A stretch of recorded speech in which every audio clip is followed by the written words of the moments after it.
Dito tayo ngayon sa sa Pulong Monte, papalis na tayo. Ito yung naging pasyente. Ibig nga dyan. Pakita mo nga yung kan. Owen! Ayun, ito yung naging pasyente. Alis na ako! Okay. Siya po ang naging pasyente natin. Dito tayo sa Pulong Monte. Dami walang aso. Ayan. Tapos na. Pulong Monte ang destinasyon natin ngayon. Eh, dito halos lahat naman ngayon. Ayan, meron silang resorts. Ang kwa lang naman nun ay masyadong nervyoso. Ay, nervyosa pala. Masyadong manervyos. Kaya pag kami nababalitaan ako, ay, kumikilig na katawan. Kaya inaagapan natin. Kaya dito naman sa kanila ay mabahayan na rin, pero bukid po ito, gitnang bukid.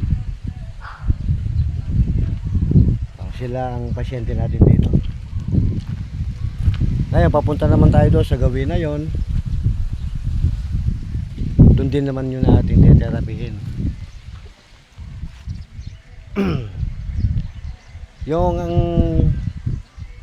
yung pamilya niyan ay tayo po ang nagte-therapy.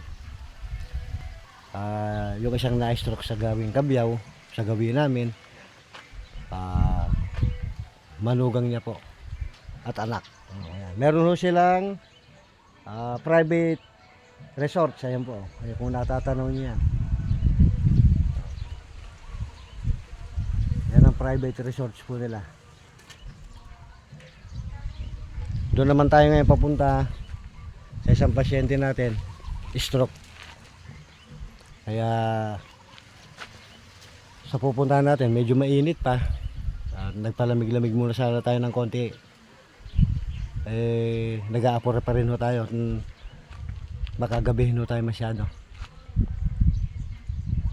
Doon sa pupuntahan naman natin ay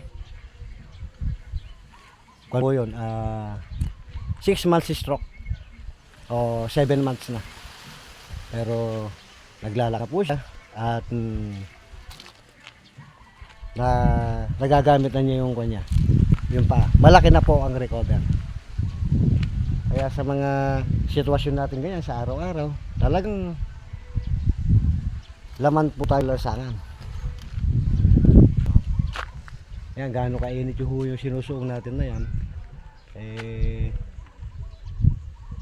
kainitan talaga.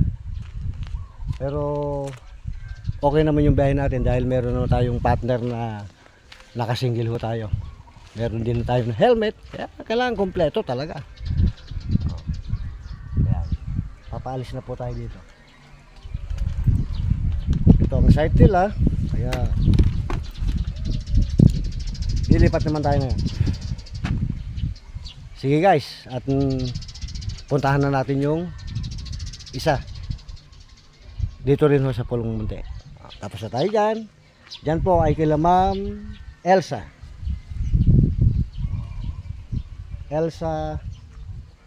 Rayo po ata ito. Rayo. Sige po, sige po. Salamat po sa inyo. At papalo na rin po. At kuha rin po yung aking YouTube channel. Makikisuyo na po ako sa inyo. Kwentong therapy ni Boss Vic. Paki-like po at saka share po kayo o mag-follow na po kayo sa aking YouTube channel. Salamat po sa inyo ng maraming. Thank you po. God bless po. Ingat po kayo sa araw-araw. Thank you.